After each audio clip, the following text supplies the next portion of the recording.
चले, ये मैंने बनाया है क्रोमोसोम। ये है इसका क्रोमेटिड। क्रोमेटिड बनता है जब क्रोमेटिन के छोटे छोटे फाइबर आपस में कंडेंस करते हैं। कंडेंस करने का मतलब ये करीब आते हैं और एक क्रोमेटिड बन जाता है। क्रोमेटिड के मिलने से, दो क्रोमेटिड के मिलने से एक क्रोमोसोम बन जाता है। क्रोमोसोम के दरमियान वाला पॉइंट जहाँ पे दो क्रोमेटिड आपस में अटैच होते हैं उसको कहते हैं सेंट्रोमेयर। सेंट्रोमेयर, ठीक।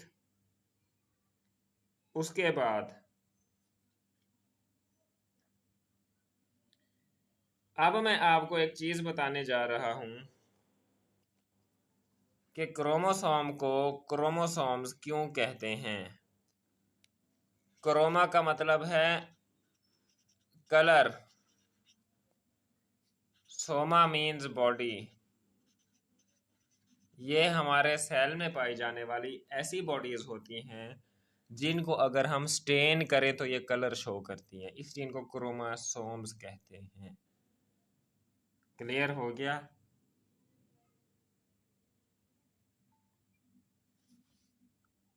क्लियर हो गया?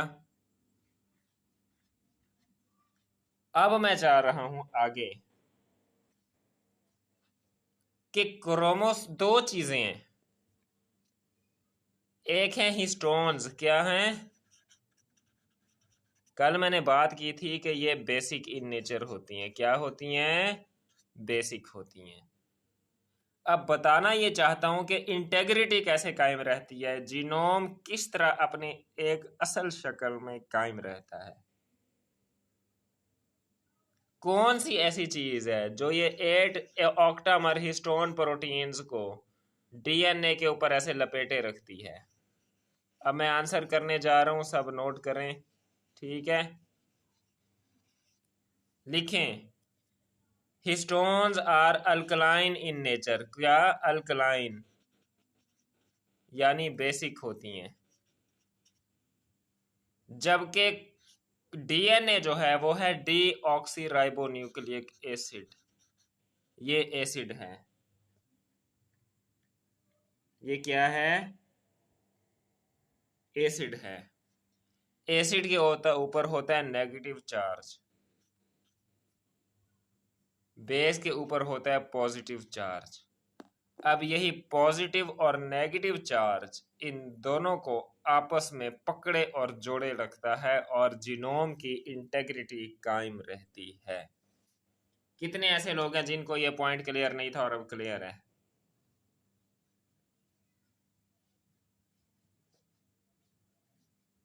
ठीक।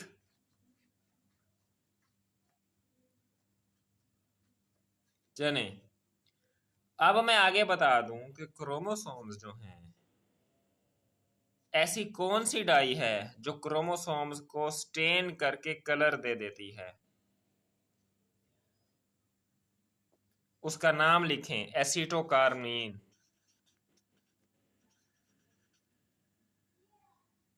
एसीटोकार्मीन। एसीटोकार्मीन इज अ डाई जो क्या करती है, क्रोमोसोम को स्टेन करती है और क्रोमोसोम विजिबल आपको नजर आ जाते हैं, ठीक। अच्छा, अभी शुरू से रिपीट करूं? अच्छा, स्टेन का नाम, स्टेन का नाम एसीटोकार्माइन, ये लिखा है मैंने, एसीटोकार्मीन, ठीक। अब एक और चीज बताने जा रहा हूं। Histone, what are histones? लिख लें, these are proteins. What are histones? लिखें, दीज आर प्रोटीन्स। हाँ, ये खुद डाला जाता है स्टेन करने के लिए। Histones are proteins. और प्रोटीन्स के अंदर आपने सुना हुआ होगा कि अमाइनो एसिड होते हैं। क्या होते हैं? Amino acids. ठीक, समझ आ गई?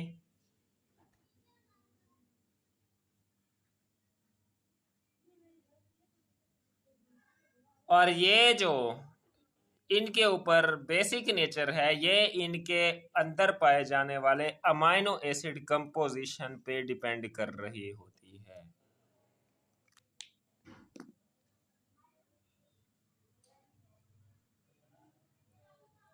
समझ आ गई? अब मैं चल रहा हूं आगे।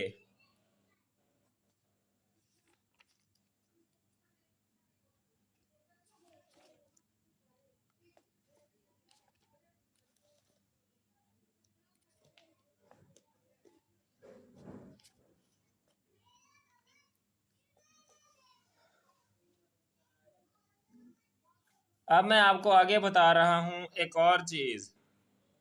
कौन सा पॉइंट? चलें, ये पॉइंट दोबारा बता रहा हूं, लिखें। हिस्टोन्स जो हैं वो प्रोटीन्स होती हैं। बता रहा हूँ। हिस्टोन्स जो हैं वो प्रोटीन्स होती हैं।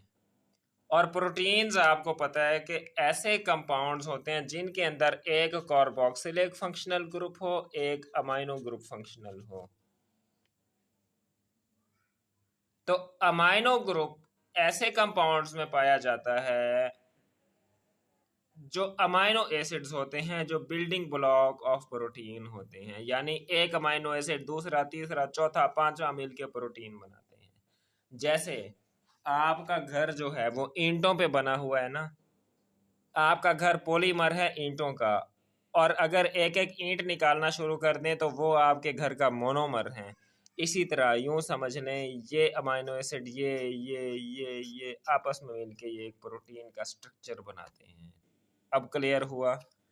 और हिस्टोन्स का जो बेसिक चार्ज है वो इसके अंदर पाए जाने वाले एमाइनो एसिड कंपोजिशन पे मुश्तमिल होता है। किस पे मुश्तमिल होता है? अमाइनो एसिड कंपोजिशन पे। Now clear?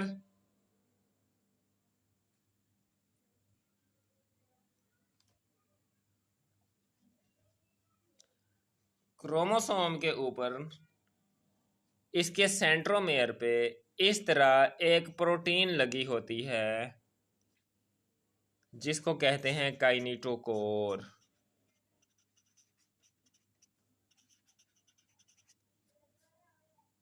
काइनेटोकोर का फंक्शन ये है कि जब माइटोसिस के अंदर क्रोमोसोम्स डिवाइड हो रहे होते हैं या इन्होंने सेल के अंदर मूव करना होता है, स्ट्रक्चर मेरे साथ साथ बनाएं। इफ्तिखार इसका जवाब देता हूं। ये क्रोमोसोम है एक। क्रोमोसोम को इन फाइबर से अटैच कराने के लिए जो प्रोटीन होती है उसको काइनेटोकोर कहते हैं। यानी ये काइनेटोकोर जो है वो इन फाइबर्स से, ये जो यहाँ पे एस्टर से फाइबर निकलते हैं और सेल को एक्सपेंड करते हैं ना, इन फाइबर्स से क्या करती है? क्रोमोसोम को अटैच रखती है। ठीक, काइनेटोकोर का फंक्शन समझ आ गया?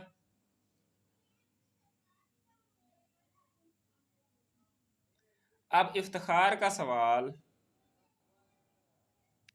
इफ बताता हूँ स्पिंडल फाइबर्स भी। इफ्तिखार का सवाल कि अमाइनो एसिड बेसिक ही होते हैं? No, there are 20 amino acid. सबसे पहले उनके नाम लिख लें। Glycine, alanine, valine, leucine, isoleucine, aspartic acid, asparagine, glutamic acid, glutamine, cysteine, cystine, methionine, proline. दोबारा बताऊं?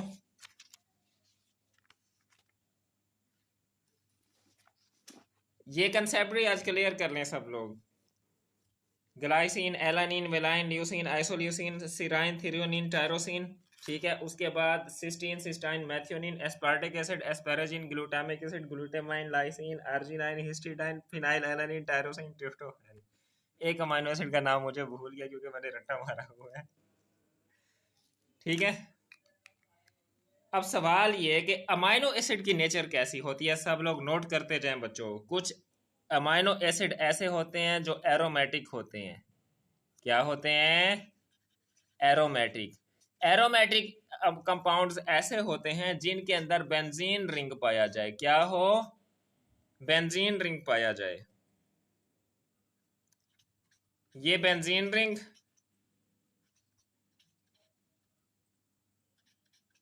ठीक है, ये बेंजीन रिंग है, देखें एरोमेटिक है। और ये अमाइनो एसिड का स्ट्रक्चर, ये है फिनाइल एलानिन, टायरोसिन और ट्रिप्टोफैन। ये जो है ये एरोमेटिक अमाइनो एसिड हैं। कुछ अमाइनो एसिड ऐसे हैं जो सल्फर कंटेनिंग अमाइनो एसिड होते हैं, जैसे सिस्टीन। लिख लें, लिखते जाएं साथ साथ। Cysteine, cystine, methionine. कुछ अमाइनो एसिड्स ऐसे होते हैं जो बेसिक होते हैं, जैसे लाइसिन, आर्जिनाइन और हिस्टिडीन। अब कंसेप्ट क्लियर हो रहे हैं सबके?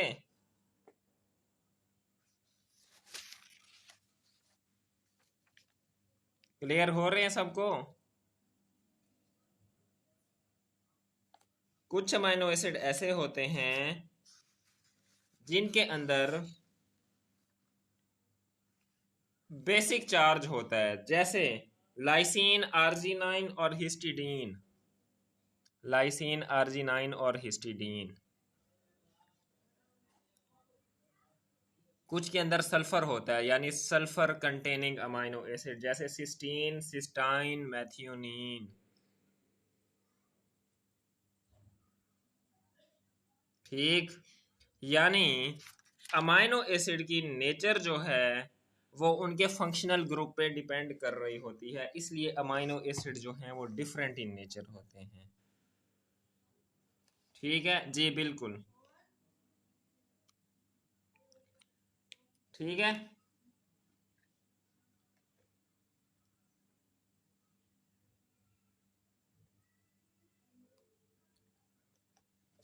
अब मैं आपको बताने जा रहा हूं कि कैरियोटाइप और आयोडोग्राम क्या होता है, इसका फंक्शन क्या होता है।